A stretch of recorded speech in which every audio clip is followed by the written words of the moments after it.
ॐ ज्ञानतिमिरान्धस्य ज्ञानाञ्जनशलाकया चक्षुरुन्मीलितं येन तस्मै श्रीगुरवे नमः। वाञ्छाकल्पतरुभ्यश्च कृपासिन्धुभ्य एव च पतितानां पावनेभ्यो वैष्णवेभ्यो नमो नमः। श्रीकृष्ण चैतन्य प्रभु नित्यानंद श्री अद्वैत गदाधर श्रीवासादि गौर भक्त वृंद। हरे कृष्णा कृष्णा कृष्णा हरे हरे, हरे राम राम राम हरे हरे। केशव प्रभु आप बतलाओ कल वाली कुछ कथा जो है। तो कल हम लोग ने विशेष रूप से भगवद गीता का एक श्लोक मच्चिता मद्गता प्राण बोधयन्त परस्परम कथयन्तश्च माम नित्यम तुष्यन्ति च रमन्ति च, इस श्लोक की व्याख्या को समझ रहे थे हम लोग, क्योंकि इससे पूर्व हमने ये श्रवण किया था कि कैसे शिला भक्तिवेदांत माधव गोस्वामी महाराज शिला महाराज जी को कुछ कुछ शिक्षाएं और उपदेश प्रदान कर रहे हैं कि कैसे गुरु भाइयों का परस्पर संबंध रहना चाहिए। तो उसी में ही ये बात आई थी कि कैसे जो गुरु भाई है उसको सुहृद होना चाहिए, अपने गुरु भाइयों के प्रति उसको सुहृद बनना होगा, जिससे उनके दोषों को और उनकी जो भी कमियां हैं उनको वो उनकी जो दुर्बलता है उस दुर्बलता से बाहर निकलने के लिए वो उनकी सहायता कर सके। तो उस सहायता प्रदान करने की जो पद्धति है उस पद्धति के विषय में ही हम सुन रहे थे कि कैसे जो भक्त होंगे, जो गुरु भाई होंगे, वो आपस में परंपरा की जो फिलॉसफी है, भगवान के द्वारा दिए गए जो वचन हैं उनकी चर्चा करेंगे और उन डिस्कशन से उस परस्पर जो वो कथा करेंगे इस चीज़ों की, उससे बल आएगा और उस बल से जो भी सारी दुर्बलता है वो दूर होएंगी। तो उसी में हम सुन रहे थे मच्चिता मद्गता प्राण बोधयन्त परस्परम, कि परस्पर जो भक्त होंगे वो क्या करेंगे। भगवान कृष्ण ने भगवद गीता में उपदेश दिया कि मच्चिता मद्गता प्राण, कि अपने चित्त से, अपने मन से और अपने प्राणों से वो अपने चित्त और अपने प्राणों को मेरे में लगाएंगे। और बोधयन्त परस्परम कथयन्तश्च माम नित्यम, आपस में मेरी कथा, नाम रूप गुण लीलाओं का आपस में वो परस्पर उसकी चर्चा करेंगे और उसमें बड़े ही आनंदित होंगे। कथयन्तश्च माम नित्यम तुष्यन्ति च रमन्ति च, सब समय वो इस प्रकार से मेरे कथाओं का वर्णन करते हुए बड़े ही आनंदित प्रफुल्लित होकर अपना जीवन यापन करते हैं। तो उसी को ही हम समझ रहे थे कि कल हमने ये सुना कि कौन सुखी है, वास्तव में कौन सुखी है। इस श्लोक से पता चलता है कि जो व्यक्ति अपने चित्त को और अपने प्राणों को भगवान को समर्पित कर दी वो ही वास्तव में सुखी है। जो ये समझ चुका है कि भगवान ने ही सब कुछ दिया है, जो ये जान चुका है और उसके अनुसार फिर अपना जीवन यापन कर रहा है। तो उसमें हम लोगों ने सुना कि जो अनन्य भक्त है, अनन्य भक्त की परिभाषा क्या है कि अनन्य भक्त का अर्थ ये है कि जो अन्य कामना रहित है। एक ये मुख्य अर्थ जो हुआ, उसके साथ साथ एक और बात आती है कि सिर्फ और सिर्फ वो अन्य कामना रहित ही नहीं, अपितु अपने इष्ट की प्रसन्नता के लिए ही वो सारे कार्य करता है। अन्य कामना रहित तो है ही, किंतु मुख्य रूप से वो अपने इष्ट के लिए ही सारी, उनके सुख के लिए, उनकी प्रसन्नता के लिए ही अपने सारा कार्य करता है। अगर कोई हनुमान जी को अपना इष्ट मानता है, उनका भक्त है, तो वो हनुमान जी की प्रसन्नता के लिए, हनुमान जी का, राम जी की प्रसन्नता के लिए अपना सारा कुछ करेगा। कोई नरसिंह देव का अगर एकांत अनन्य भक्त है तो वो उनकी प्रसन्नता के लिए करेगा, कोई कृष्ण का। तो हम लोग किन के भक्त हैं, हम लोग किन की प्रसन्नता के लिए सारा कार्य करना चाहते हैं? हम लोग राधा कृष्ण के उपासक हैं। तो राधा कृष्ण की प्रसन्नता के लिए ही हम सारा कुछ करने का प्रयास में रत रहेंगे, तब जाकर हम अनन्य भक्त की श्रेणी में आ पाएंगे, जिसमें अलग अलग उदाहरण हमने श्रवण किए शिला महाराज जी के द्वारा, शिला गुरुदेव के द्वारा। शिला महाराज जी बतलाते हैं कि कैसे, नहीं उससे पहले हमने ये श्रवण किया कि हम लोग कृष्ण में भी कौन से कृष्ण के उपासक हैं। द्वारका कृष्ण के नहीं, मथुरा कृष्ण के नहीं, वृंदावन कृष्ण में भी जो राधा रानी के प्राण प्रिय कृष्ण हैं, श्याम सुंदर, उनके हम उपासक हैं। तो कृष्ण में भी अलग अलग भेद हैं। इस प्रकार से उसको समझाते हुए शिला महाराज जी समझाते थे कि कैसे प्रधानमंत्री है, वो प्रधानमंत्री जब संसद में भी बैठता है, अपनी पार्टी की सभा में भी बैठता है और अपने घर में भी जाता है, तीनों जगह पर क्या वो सेम ही व्यक्ति है? हाँ, वो एक ही व्यक्ति है, किंतु फिर भी संसद में उसको देश का प्रधानमंत्री के रूप में देखा जाता है। उसकी पार्टी की सभा में उसको अपना लीडर माना जाता है, और अपने घर में उसको अपने अलग अलग संबंध, माँ उसको अपना बेटा मानती है, पत्नी उसको अपना पति मानती है। तो ऐसे एक व्यक्ति होने पर भी उसकी अलग अलग पर्सनालिटीज़ हैं। तो वो जो पर्सनालिटीज़ का डिफरेंस है, उसी से ही वहाँ पर एक भेद भी आता है। तो ऐसे ही भगवान कृष्ण के पर्सनालिटीज़ में भी भेद है। द्वारका में जिस प्रकार का उनका वेश है, जिस प्रकार की उनकी भावना है, वो वृंदावन से पृथक है। और इसीलिए राधा रानी क्या कहती हैं कि हे कृष्ण, आपका जो ये द्वारका का वेश है, ये जो राजाओं वाली आपकी भावना है, प्रजा को पालन करना और इस प्रकार से राज्य का रक्षा करना, विस्तार करना, ये सारी जो आपका वेश, आपकी भावना, ये मेरे को अच्छी बिल्कुल नहीं लगती। मेरे को तो वृंदावन वाला जो आपका स्वभाव है, वृंदावन वाले जो आपकी भावना है, वही वाली चीज़ें मेरे को अच्छी लगती है। तो इस प्रकार कृष्ण के किस प्रकार की जो उनकी एक पर्सनैलिटी है, उसमें भी विचार करके जो भक्त अपनी भावना को उस पर्टिकुलर पर्सनैलिटी पे लगाकर उनकी प्रसन्नता के लिए, कि वृंदावन वाले कृष्ण की क्या प्रसन्नता है, उनकी प्रसन्नता अलग है द्वारका वाले कृष्ण से, तो उसको समझ के जो भक्ति करता है वो अनन्य भक्त है।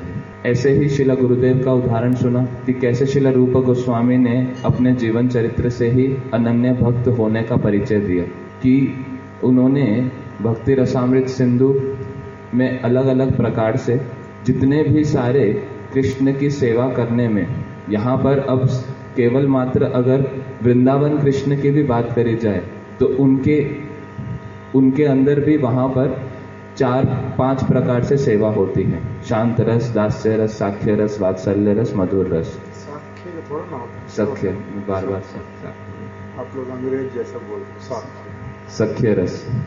तो शिला रूप गोस्वामी ने उन सभी वर्णों का, उन सभी रसों का बड़े सुंदर रूप से वर्णन किया, किंतु उसके पश्चात उज्ज्वल नीलमणि में उन्होंने अपना स्वयं जो रस है, जिस रस में वो स्वयं प्रतिष्ठित है, जिसकी उन्होंने पूर्ण रूप से आश्रय ग्रहण किया है, बाकी सारे रसों को भी वो आदर करते हैं। इसीलिए उन्होंने अच्छे से उनकी वर्णन और उनका महिमा लिखा, किंतु स्वयं का परिचय देते हुए कि मैं अनन्य रूप से कृष्ण को किस प्रकार से देखता हूँ, कृष्ण के प्रति मेरी किस प्रकार की भावना है, उसका उन्होंने वर्णन किया, जिसमें हमने श्रवण किया कि कैसे शिला रूप गोस्वामी रूप मंजरी के रूप में कृष्ण को राधा रानी से इंडिपेंडेंट कभी नहीं देखते। अगर कृष्ण द्वारका में है कृष्ण रूप मंजरी को बुला रहे हैं कि तुम यहाँ पर आ जाओ, यहाँ कुछ सेवा है। ये रघुनाथ दास गोस्वामी जी का। रघुनाथ दास गोस्वामी, तो वहां पर भी जो मंजरी गण है वो उस प्रकार से नहीं जाएंगे राधा रानी के बिना। तो रूप गोस्वामी, रघुनाथ दास गोस्वामी, इनके जीवन चरित्र से, इनकी लेखनी से अनन्य भक्त होने का परिचय प्रदान किया जाता है कि किस प्रकार के जो अनन्य भक्त होता है उसकी कैसी एक विशेष भावना होती है सारे रसों के प्रति, किंतु अपना पूर्ण जो उनका एक भाव और विचार रहता है एक अपने पर्टिकुलर रस के प्रति। तो यही चीज हम लोग श्रवण कर रहे थे कि कैसे जितने सारे गोस्वामी वर्ग हैं, इसका हम लोग ये श्रवण कर रहे थे कि जैसे जो षड गोस्वामी हैं, शिला गोपाल भट्ट गोस्वामी, सनातन गोस्वामी, तो ये इन गोस्वामी इसका हम कोई अनादर नहीं कर रहे हैं। यदि हम अनन्य भक्त हो रहे हैं, शिला रूप गोस्वामी, श्री रघुनाथ दास गोस्वामी, उनका एकांतिक रूप से चरणाश्रय ग्रहण कर रहे हैं, तो इससे अन्य अन्य गोस्वामियों का अनादर नहीं है। हमारा तो क्या कहना है, हम लोग तो अभी उस स्तर पे ही नहीं है। राम राम, ये दरवाजा बंद करके आ जाओ। हम लोग तो उस स्तर के ही नहीं है। नरोत्तम दास ठाकुर जी, उन्होंने कीर्तन लिखा, उसमें वो क्या कहते हैं, श्री रूप मंजरी पद सेई मोरा संपद, सेई मोर भजन पूजन, सेई मोर रस निधि, सेई मोर वांछा सिद्धि, सेई मोर जीवनेर जीवन। ये सारा कुछ बोल रहे हैं। अभी और किसी के लिए तो कुछ कहा नहीं, लोकनाथ गोस्वामी के लिए भी नहीं आया जो उनके दीक्षा गुरु जी हैं। और किसी कीर्तन में लोकनाथ गोस्वामी जी को भी प्रार्थना किया कि कबे लोकनाथ मोरे संगे लैया जाबे, श्री रूपेर पाद पद में मोरे समर्पित। ये भी उन्होंने बताया। श्री चैतन्य मनोभीष्टम स्थापितम जेना भूतल, ये किसने लिखा? नरोत्तम दास ठाकुर ने। उनके गुरु जी क्या रूप गोस्वामी, जो लोकनाथ गोस्वामी है, वो चैतन्य महाप्रभु के वो नहीं है मनोभीष्ट संस्थापक हो। अगर ऐसा कोई प्रश्न करे तो इस प्रकार का विचार, ये जो अप्राकृत विषय है उसमें इस प्रकार के सारे विचार नहीं चलते, वो अलग जगत है। इसीलिए नरोत्तम दास ठाकुर जी इत्यादि वैष्णव लोग जो हैं, इनका जो जिस प्रकार का इनका शिक्षा, वो अप्राकृत जगत का शिक्षा है। मुख्य बात ये वाली है। किसी का भी अनादर करना, वो प्राणी मात्र का ही अनादर नहीं करते, फिर किसी ऐसे श्रेष्ठ वैष्णव आचार्यों का किसी का अनादर करेंगे, मन के भीतर में भी कोई भावना रखेंगे, ऐसा कैसे संभव पर हो सकता? ऐसा संभव पर नहीं हो सकता। तो इस प्रकार जो संपूर्ण गुरु परंपरा है, उसके अंदर भी एक विशेष जो धारा है, जैसे हमने श्रवण किया श्री चैतन्य महाप्रभु, श्री रूप गोस्वामी, श्री रघुनाथ दास गोस्वामी, स्वरूप दामोदर जी, श्री स्वरूप दामोदर जी, श्री रूप गोस्वामी, श्री रघुनाथ दास गोस्वामी, फिर शिला कृष्णदास कविराज गोस्वामी, फिर शिला नरोत्तम दास ठाकुर, शिला विश्वनाथ चक्रवर्ती ठाकुर, श्री बलदेव विद्याभूषण प्रभु, ऐसे करके एक विशेष जो धारा है उसको समझते हुए हमने श्रवण किया था कि कैसे भगवान के अलग अलग परिकरों का अलग अलग रूप से उनका स्वभाव और उनकी सेवा है। जैसे ललिता सखी और विशाखा सखी। ललिता सखी प्रखरा स्वभाव की हैं, एकदम से वो राधा रानी को डांट देंगी, राधा रानी तक को भी डांट देंगी, और जो भी कोई सेवा में कुछ भी भूल करेगा उसको एकदम से शासन करती हैं, कठोर वचन कहती हैं। और दूसरी तरफ विशाखा सखी हैं, जो कि बड़े ही विनम्र स्वभाव की हैं, किसी से भी ऊंची आवाज में बात करना तो दूर, वो अलग प्रकार से किसी को डांटना डपटने में भी बड़ी संकोच करते हैं। तो अलग अलग उनके स्वभाव हैं, अलग अलग उनकी सेवाएं हैं, जिसके कारण इस प्रकार का एक भेद उत्पन्न होता है, और उसकी वजह से वो जो सेवा की जो धारा है वो यूनिक निकलती है। तो उसमें से किसी एक धारा को पूर्ण रूप से उसमें समर्पित होना और बाकी सारी धाराओं का भी सम्मान करना, ये अनन्य भक्त का लक्षण है। और जो ठीक रूप से इसको पालन करने का प्रयास करता है, इस अनन्य भक्त की पद्धति को पालन करने का जो प्रयास करता है तो भगवान उसको बुद्धि योग प्रदान करते हैं। तेषाम सतत युक्तानाम भजताम प्रीति पूर्वकम ददामि बुद्धि योगम तम ये न माम उपयांति ते, कि किस प्रकार भगवान उन भक्तों को फिर बुद्धि योग प्रदान करते हैं और उनका इस प्रकार की भावना उत्पन्न कराते हैं जो कि सेवा के लिए और उस अनुगत्य के लिए अनुकूल हो। तो इसी से संबंधित जैसे हमने श्रवण किया था कि वास्तविक रूप में भगवान का नाम करने की जो रुचि है इसके साथ कैसे कनेक्ट हुआ था वो याद नहीं आ रहा। अभी मैं बोल हम लोग मुख्य रूप से अपने विषय पर फिर से आते। विषय क्या है? शिला महाराज जी को शिला माधव गोस्वामी महाराज जी उपदेश कर रहे हैं और श्री मधुसूदन ब्रह्मचारी जी के विषय में, श्री भट्ट कृष्ण ब्रह्मचारी जी के विषय में, अथवा किसी भी अन्य वैष्णव के कुछ कुछ व्यवहार, उनकी कुछ क्रियाओं को देख करके शिला महाराज जी जो हैं वो शिला माधव गोस्वामी महाराज जी से प्रश्न कर रहे हैं कि किस प्रकार से मेरे को भक्तों के साथ में व्यवहार जो है वो किस प्रकार का रखना है। मेरी उनके विषय में एक समय में अलग प्रकार की धारणा थी, अभी उनके विषय में मेरी धारणा जो है वो परिवर्तित तो हुई है। उन्होंने मेरा उपकार भी किया है, मेरे को भक्तों के संग में भी लाए हैं और उन्होंने अच्छे अच्छे मेरे को उपदेश भी किए हैं। उन्होंने अच्छे अच्छे मेरे को उपदेश भी किए हैं, मेरे को भक्तों के संग में भी लेकर के आए हैं, मेरे साथ कुछ अन्याय भी नहीं किया है, किंतु उनकी कुछ कुछ क्रियाएं ऐसी भी हैं कि जो मैं समझने में असमर्थ हो रहा हूँ। समझ आ रही हैं कुछ चीजें कि वो पूरी तरह से अभी जो गुरु वैष्णवों का अनुगत्य वो नहीं कर पा रहे, जो गुरु वैष्णवों का आदेश निर्देश इत्यादि है उसके अनुसार भी नहीं चल रहे। तो ऐसी परिस्थिति में उनके साथ में मैंने किस प्रकार से जो व्यवहार रखना, ये मेरे को थोड़ा सा, मैं इस दुविधा में हूँ। ये सारा हम श्रवण कर आए हैं। अब मुख्य रूप में शिला माधव गोस्वामी महाराज जी ने जब उपदेश देना प्रारंभ किया, सर्वप्रथम जो बात हमने सुनी वो क्या है कि वो आपके गुरु भ्राता है और ये आपके साथ में उनका संबंध है। दूसरा, उन्होंने आपको भक्ति राज्य में सहायता की है, आपको अच्छे वाले उपदेश भी बतलाए हैं, गुरु वैष्णवों के निकट में लेकर के भी आए हैं, आपके साथ कोई अन्याय भी नहीं किया है।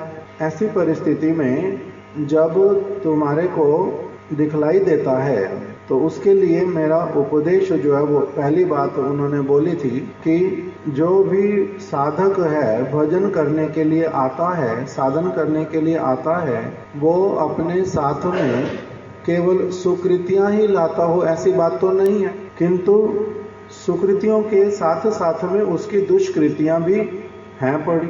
सुकृति मतलब पूर्व काल में, पूर्व जन्मों में भी और इस जन्म में भी कुछ कुछ अच्छी क्रियाएं की हैं जिसके फल स्वरूप साधु संग उनको प्राप्त हुआ। कुछ इस मार्ग पर चलने की अभिलाषा हो गई, फिर गुरु धारण भी किया, फिर कुछ कुछ भजन साधन की क्रियाएं कर भी रहे हैं, किंतु अभी अनर्थ भी साथ साथ में चल रहे हैं। क्यों? क्योंकि पिछले जन्मों की सुकृतियों के फल से अगर उनको साधु संग मिला, इस मार्ग पर चलने का एक रुचि उत्पन्न हो गया, वो तो है ही है। दूसरी तरफ से अभी उनके पूर्व जन्मों की और इसी जन्म की भी, मान लो किसी का साधु संग हुआ 20 वर्ष की आयु में, किसी का हुआ 25 वर्ष की आयु में, तो उसको अथवा 5 वर्ष की आयु में भी हुआ तो उसके पहले के सुकृतियां और दुष्कृतियां पिछले जन्म वाली भी और साधु संग में आने से पहले भी इसी जन्म की, वो दोनों साथ में चल रही हैं। सुकृतियां भी चल रही हैं और दुष्कृतियां भी चल रही हैं। सुकृतियों के फल स्वरूप वो इस मार्ग की ओर अग्रसर हो रहे हैं और दुष्कृतियां जो हैं वो भी बीच बीच में क्या करती हैं, उनको इस मार्ग पर भी चलने में बाधा उत्पन्न कराती हैं। उसके कारण भी एक व्यक्ति का मन हो, उसकी अभिलाषाएं हो, वो अलग अलग हैं। पूर्व सुकृति दुष्कृति दोनों साथ में है और पूर्व संस्कार भी साथ में है। इसीलिए श्रील प्रभुपाद जी ने क्या बोल दिया कि जो गौड़िया मठ है वो क्या है, वो अस्पताल के जैसा है। अस्पताल है, यहाँ पर अस्पताल में रोगी, अस्पताल में डॉक्टर, अस्पताल में जो औषधि इत्यादि, और उसी अस्पताल में फिर नर्सें, उसी अस्पताल में स्टाफ नर्स, उसी में कुछ ऐसे वाले डॉक्टर जो कि अभी ट्रेनिंग पर हैं, कुछ ऐसे वाले डॉक्टर जो कि स्पेशलिस्ट हैं, कुछ ऐसे रोगी जो बहुत कम रोग को लेकर के आए हैं, कुछ ऐसे रोगी जिनका बहुत अधिक रोग है। सब प्रकार के जो हैं उसके साथ साथ में सारी चीजें हैं। तो इसलिए गौड़िया मठ जो है ये एक अस्पताल की भांति है, और इसमें जिसकी भी अपना पारमार्थिक इलाज कराने की अभिलाषा है उनके लिए जहां तक हो सकता है सुविधा प्रदान की जाती है। सब प्रकार के लोग हैं। तो इसीलिए जो भी व्यक्ति आया है, इस मार्ग पर चला है, इसका अर्थ क्या हुआ कि वो स्वस्थ होना चाहता है और अपने रोग को दूर करना चाहता है। बहुत सारे ऐसे लोग जिनको अपना रोग स्वयं भी नहीं पता होता, उसका वो ध्यान भी नहीं करता, किंतु सब प्रकार के लोगों की यहाँ पर व्यवस्था करते हैं। गौड़िया अस्पताल है। तो इसीलिए जिस भी ब्रह्मचारी को आपने देखा और उसके साथ ही साथ में अपने विषय में भी, सबसे पहले ये वाली बात भी हम श्रवण कर आए हैं कि श्रील माधव गोस्वामी महाराज जी ने महाराज जी को बोला कि यदि उनकी कुछ कमजोरियां हैं, कमियां हैं, तो स्वयं भी आप अच्छी प्रकार से मन में रखना कि आपकी भी उस प्रकार की चीजें हैं। तो इस चीज को कभी भी नहीं भूलना, इस चीज को कभी नहीं भूलना।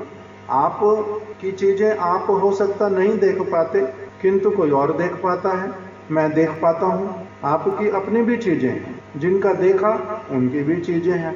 इसीलिए फिर उपदेश देना प्रारंभ किया कि उनके साथ आपका संबंध क्या, वो आपके गुरु भाई हैं। अगर भगवान को केंद्र करके देखें, गुरु को केंद्र करके देखने से क्या है, गुरु भाई।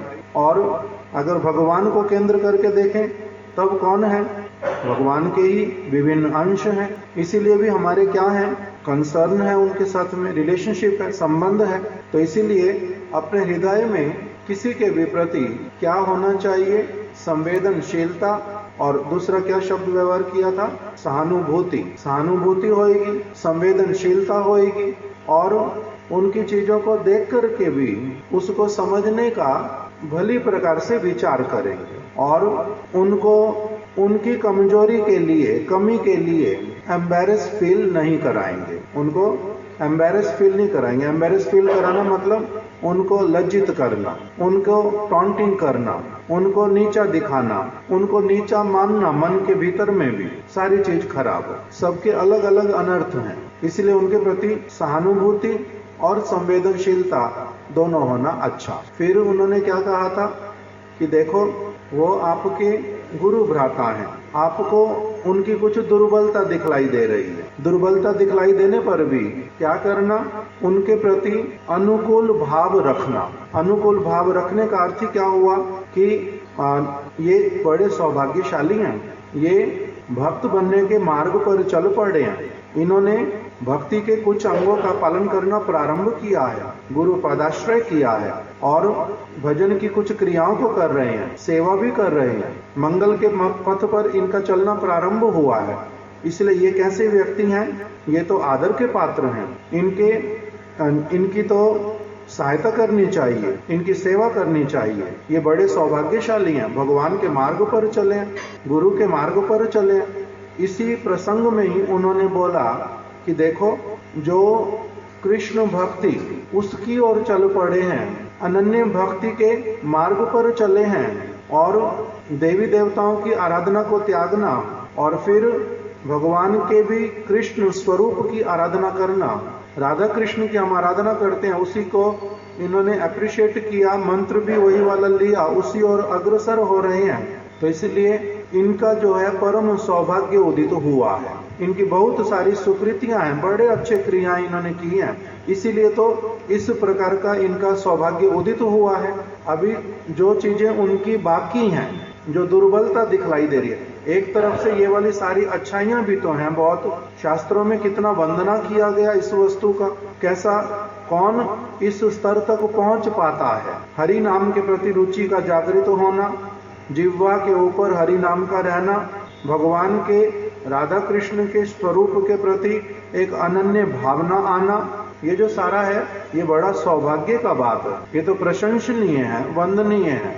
जो इस तरफ चला है उसके अगर कुछ उसमें दुर्बलता भी दिखलाई दे रही है तो उसके लिए क्या करना चाहिए, उसमें उनको सहायता करनी चाहिए, उनकी उन दुर्बलताओं से बाहर आने में, उनके कुछ कमियां जो हैं उससे वो ऊपर उठ सकें, उसके प्रति क्या करना, अनुकूल भाव रखना। जैसे अपने बालक के प्रति, अपने प्रिय बंधु के प्रति जिस प्रकार का भावना होता है उसकी अवहेलना नहीं करना, उनको उनके प्रति तुच्छ भावना नहीं रखना और उदासीन भी उसके प्रति नहीं होना, उनकी सहायता करने के लिए प्रयास करना, सहायता करने के लिए प्रयास करना। तो इसीलिए इसी को ही क्या कहा गया कि ये है अनुकूल भाव, प्रीतिपूर्ण व्यवहार रखना, प्रीतिपूर्ण व्यवहार रख करके उनको समझाना कि देखो इतना सौभाग्य हुआ हम लोगों का, हम लोग भगवान की भक्ति करने के लिए अग्रसर हुए हैं। इसको क्या कहते हैं, शिव संस्तुत। हमने पहले भी सुना था, हमारे गुरु महाराज जी ने ये सारा लिख करके रखा कि जो व्यक्ति शुद्ध रूप में गुरु पदाश्रय करता है, भगवान की भक्ति की ओर अच्छी तरह से अग्रसर होने के लिए जिसको दिव्य ज्ञान की प्राप्ति होती है, वो व्यक्ति कैसा हो जाता है, शिव संस्तुत। शिव जी भी उसको क्या करते हैं, संस्तुति करते हैं, मतलब उसको अप्रिशिएट करते हैं, उसको उसके प्रति ये हमारा अपना व्यक्ति हुआ, ये अच्छे मार्ग की तरफ चला। शिव जी भी जो है उसकी सहायता करने के लिए, उसकी सब प्रकार से उसको अप्रिशिएट करने के लिए अग्रसर होते हैं। शिव संस्तुत है ये व्यक्ति, इसको मनुष्य जन्म प्राप्त हुआ, इसने व्यर्थ नहीं गवाया, इसका सौभाग्य उदित हुआ, इसको अपने जीवन को सफल बनाने के लिए इसको इस मार्ग का इसको जानकारी मिल गया और इसका रुचि उत्पन्न हो गया, इस तरफ चल रहा है। तो इसीलिए उसके प्रति प्रीतिपूर्ण व्यवहार रखना यही उचित है। और गुरु भ्राता उस दुर्बलता के चंगुल से निकल आए, उसी प्रकार का क्या करना, प्रयास करना। यही तो लाभ है साधु संघ का।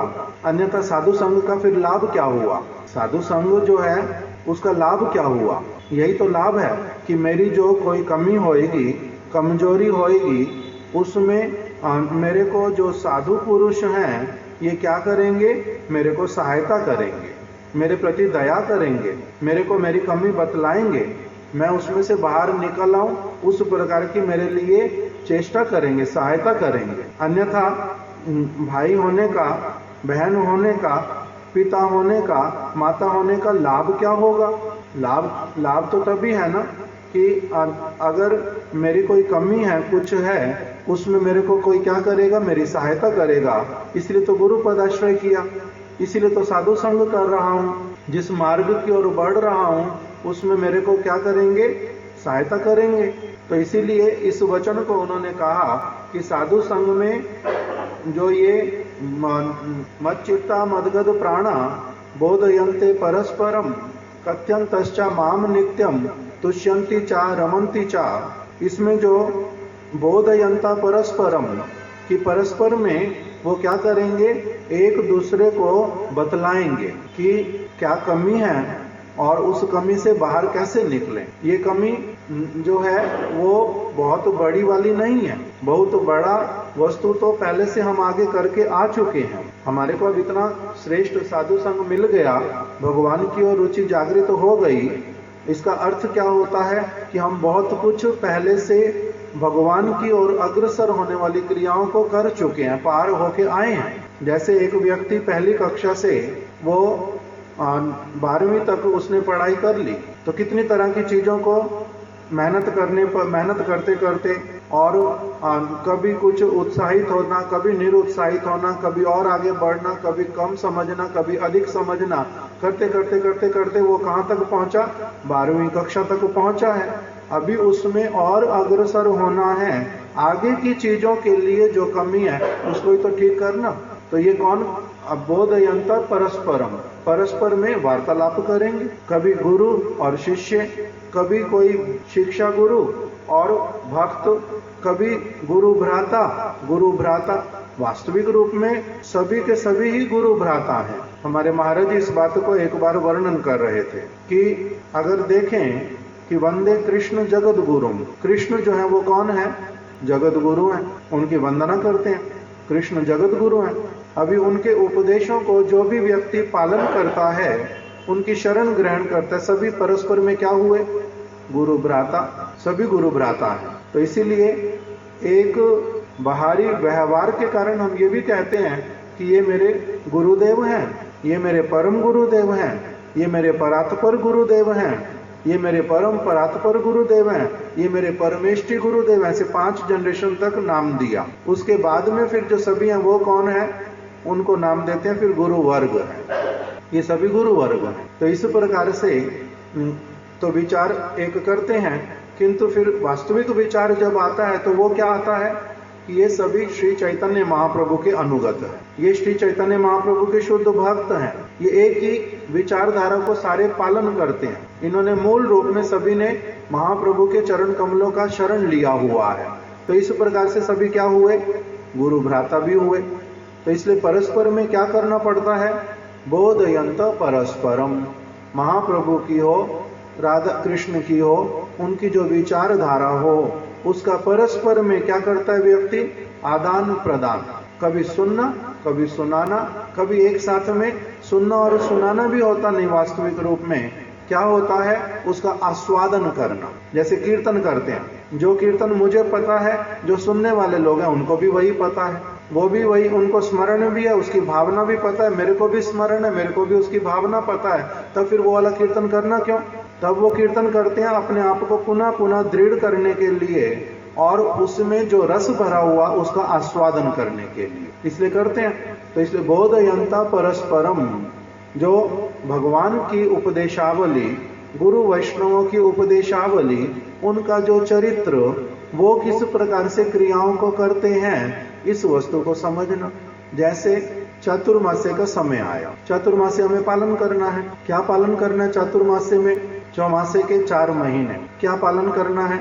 एक बताया साधारण रूप में कि पहले महीने में क्या करेंगे?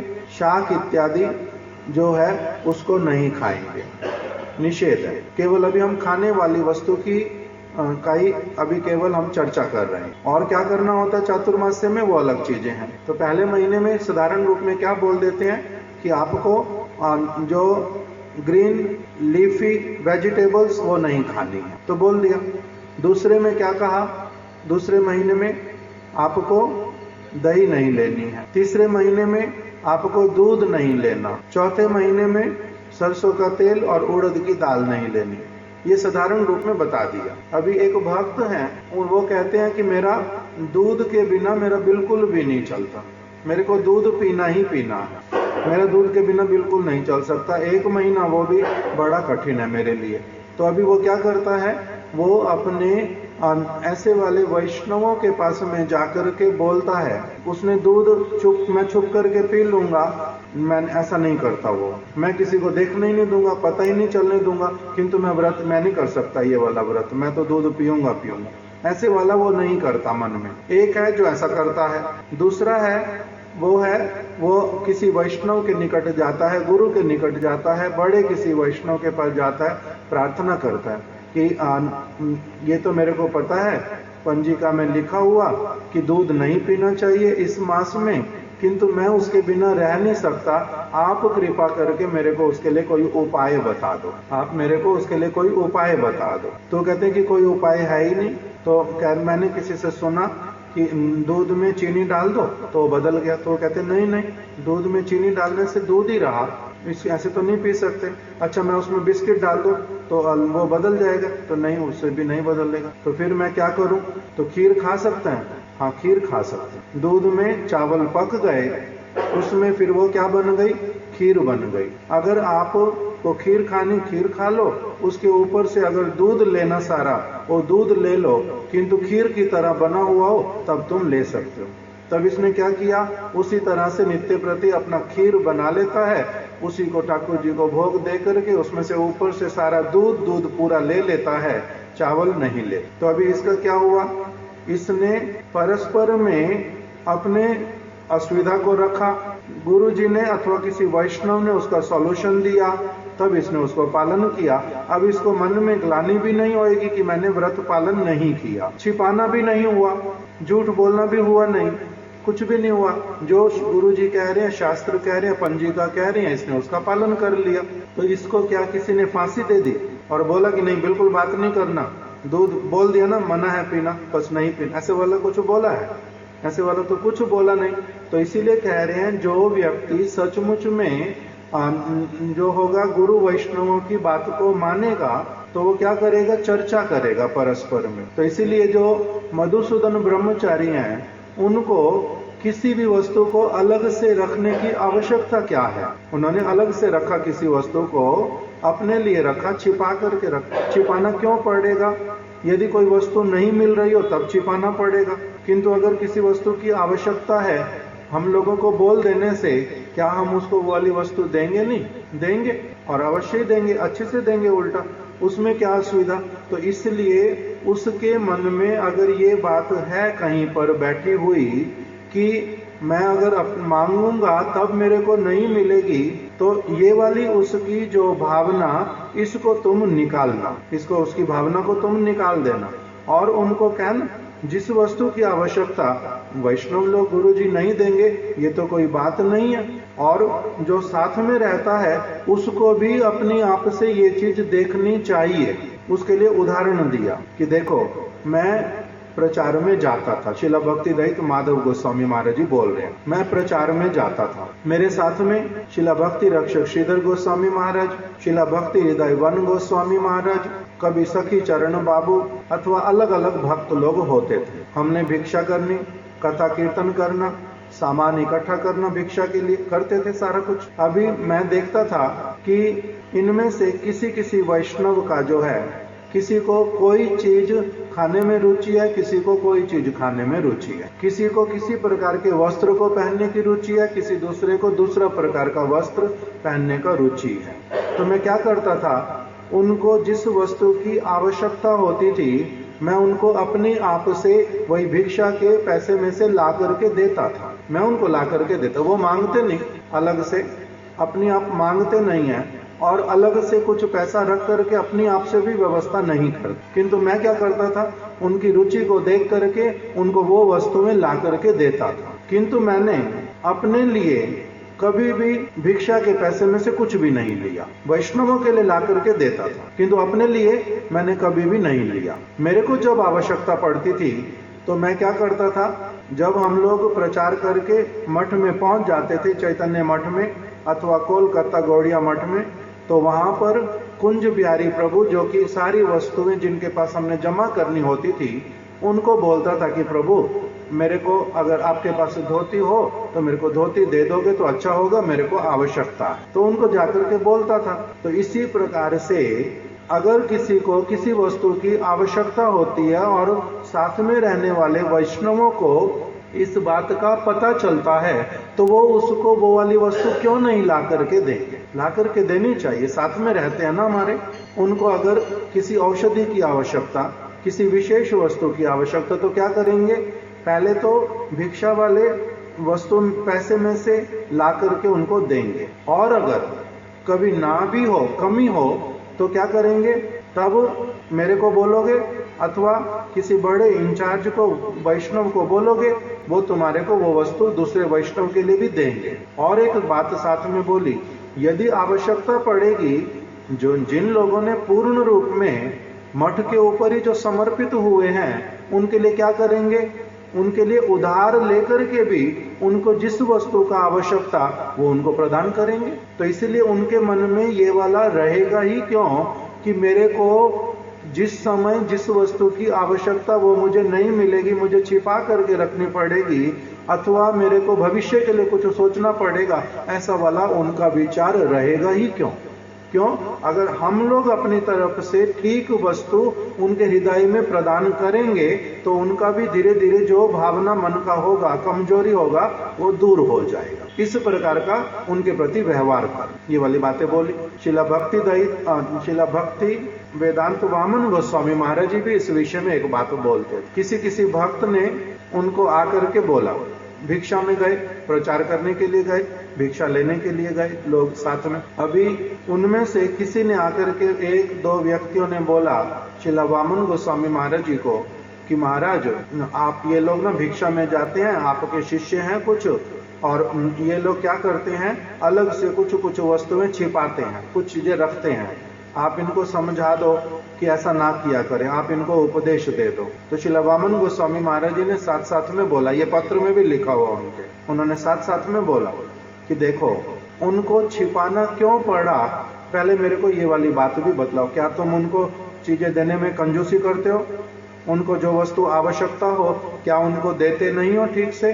अगर तुम्हारी तरफ से पहले कमी है उसको ठीक कर लो, उसके बाद में उनके साथ में बात करें। अगर तुम्हारी तरफ से सारा कुछ ठीक ठीक दिया जाता है तब भी अगर वो ऐसा करते हैं तब फिर उनके साथ में हम लोग वार्तालाप करेंगे, उनको समझाएंगे, उनसे पूछेंगे, अन्यथा नहीं पूछें। तो इसी प्रकार से शिला माधव गोस्वामी महाराज जी ने भी महाराज जी को पहले क्या कहा कि देखो जिस भी किसी गुरु भ्राता में कोई दुर्बलता दिखलाई दे उसके प्रति क्या करना, अनुकूल भाव युक्त होना और प्रीति पूर्वक व्यवहार करना, यही उचित है। और फिर जिससे वो गुरु भ्राता उस दुर्बलता के चंगुल से निकल आए उसके साथ में वैसे वाला वार्तालाप भी करना, यही तो साधु संघ में रहने का लाभ है।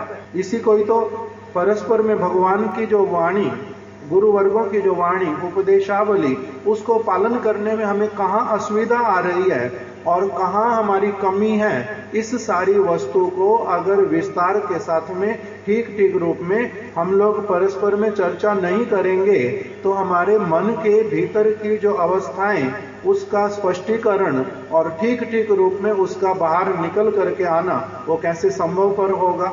इसीलिए इस प्रकार की भावना को और इस पद्धति को अपनाना, तब इसके द्वारा क्या होगा, अवश्य ही देखना इसका सुफल निकलेगा। इस प्रकार की एक दिन की जो बात है यही वाली बात बतलाई। इसीलिए साधक साधु संघ में रहकर साधन भजन करने का प्रयत्न करते हैं, अन्यथा तो अगर मेरे को साधु संघ में रहने का लाभ नहीं हो तो फिर मैं क्या करूंगा। साधु संघ में रह रहे हैं, अगर उसमें मेरा साधु संघ में रहने का मतलब क्या हुआ, मैं क्या करना चाहता हूँ, साधु संघ में रह करके मैं भगवान की भक्ति को शुद्ध रूप में करना चाहता हूँ, यही तो उद्देश्य है साधु संघ में रहने का। और अगर मेरा उसी तरफ ही उन्नति नहीं हुआ, उसी के मैं अब भजन करना चाहता हूँ, अभी मेरी स्थिति क्या है, मैं तो मुक्त महापुरुष नहीं हूँ, मैं तो अभी बहुत बड़ा ऐसे वाला तो नहीं बन गया कि मेरे को 2 दिन 4 दिन माधवेंद्र पुरी पाद जी की तरह खाना नहीं मिलेगा, दूध नहीं मिलेगा, मैं तब भी अपना शांतिपूर्वक हरि नाम कर पाऊंगा, मैं तो नहीं कर पाऊंगा। मेरे को तो चाहिए भोजन, मेरे को तो वस्त्र चाहिए, मैं तो गौर किशोर दास बाबा जी महाराज जी की तरह नहीं हो सकता कि मैं किसी शव के जो मुर्दे के जो कपड़े हैं वो शमशान घाट से उठा लाऊं और उनको पहन लूं, मैं तो ऐसे वाला नहीं हो सकता। तो मेरी कुछ आवश्यकताएं हैं ना, मेरे को क्या चाहिए, भोजन चाहिए, मेरे को वस्त्र चाहिए, मेरे को कुछ सेवा चाहिए, कुछ शांति भी चाहिए जिससे मैं ठीक ठीक अपना पीसफुल माइंड से भजन कर सकूं, भगवान की बात सुन सकूं, समझ सकूं। सनातन गोस्वामी जी ने अन्यथा क्या कहा था, सनातन गोस्वामी जी को जब मच्छरों ने परेशान किया मानसी गंगा के तट पर, तो गोपी वो बैठे थे चकलेश्वर महादेव के निकट में वास कर रहे थे, तो मच्छर जब असुविधा करते तो उन्होंने मन में क्या विचार किया कि मैं इस स्थान पर नहीं रहूंगा, मैं यहाँ से चला जाता हूँ। क्यों? क्योंकि इतना अधिक मच्छर है कि मेरे को हरि नाम ही नहीं करने देते, बार बार इसी के द्वारा असुविधा होती है। तो उन्होंने यही सोचा ना कि मेरे को यहाँ से चले जाना अच्छा है। तो इसलिए कुछ बेसिक नेसेसिटीज है ना सभी की, तो अगर उसको ही साधु संग में हम रह रहे हैं, भजन साधन करने के लिए आए हैं, किंतु जो सारी ये हम लोग मुक्त महापुरुष हैं नहीं, इसीलिए शरीर होने के कारण, और अभी मैं उस प्रकार का भी भक्त नहीं बन गया जो कि सारी चीजों को समझता हूँ, सहनशीलता मेरे में बहुत अच्छी अधिक आ गई है, मैं बहुत उन्नत स्तर पर, अभी वैसे वाला नहीं हुआ। साधक अगर साधन भजन करने के लिए आया, अभी वो नया है, तो उसको कुछ वस्तुओं की जो अच्छी प्रकार से भजन साधन करने की, गुरु वर्गों को समझने की, अपने आप को समझने की जिन सामग्रियों की आवश्यकता, उसको वो सारा कुछ क्या होना चाहिए, मिलना चाहिए। अगर हम वो नहीं दे पाएंगे तब फिर उनको तो असुविधा होएगी और वो कुछ ना कुछ करेंगे। फिर हम अगर कहेंगे कि तब भी वो गलत कर रहा है, तब ये कहना उचित तो होगा नहीं। इस प्रकार का जो उपदेश है वो महाराज जी को श्रील माधव गोस्वामी महाराज जी ने प्रदान किया। इसलिए उसी में ये विशेष रूप में बात आई कि देखो, एक व्यक्ति जिसने जो क्या कर रहा है, भगवान की ओर अपने चित्त को लगाना चाहता है और भगवान की तरफ ही अपनी एनर्जी दे रहा है। उसने घर को, परिवार को, काम करने को, अपने अनेक दायित्वों को, अपनी अनेक संसारिक कामनाओं को वो छोड़ करके आया है, तो वो आगे बढ़ना चाहता है। विवाह नहीं करेगा इसलिए आश्रम में आया, माता पिता के दायित्व को भी छोड़ करके आया। किस लिए आया है? भगवान की ओर उसका चित्त लगा है। अपनी वो एनर्जी को, चाहे बुद्धिमानी के द्वारा हो, शारीरिक रूप में हो, वो किस तरफ लगाना चाहता है? भगवान की ओर ही लगाना चाहता है, अपने प्राणों को उसी तरफ दे रहा है। तो इसीलिए जब इतना सारी चीजें पीछे छोड़ करके आगे आने के लिए उसका हृदय में कामना हो गया है, सौभाग्यशाली है। बोधयंता परस्परम, उनके साथ में वार्तालाप जो है वो अवश्य ही होना चाहिए। उनको उनकी अवस्था, क्यों करते हैं कोई क्रिया और क्या करने से अच्छा होगा, इस सारे विषय में अच्छी तरह से वार्तालाप करना ही जो है हम लोगों का कर्तव्य है और यही उचित है। अनुकूल भाव रखना और प्रीतिपूर्वक व्यवहार करना, उनकी कमियों को कमियां देख करके उसके प्रति कुछ दुर्भावना वैसे वाला नहीं रख करके उनको उससे निकलने के लिए सहायता करना, सद्भावना रखना, सहानुभूति हो, संवेदनशीलता हो, इसी प्रकार का व्यवहार करना ही हमारे लिए उचित है। पहले दिन में इस प्रकार की सारी जो उपदेश महाराज जी को उन्होंने प्रदान किए, अभी तक हमने उसको ही श्रवण किया, अब आगे कल श्रवण करें। वांछा कल्पतरुभ्यश्च कृपा सिंधुभ्य एव च पतितानां पावनेभ्यो वैष्णवेभ्यो नमो नमः।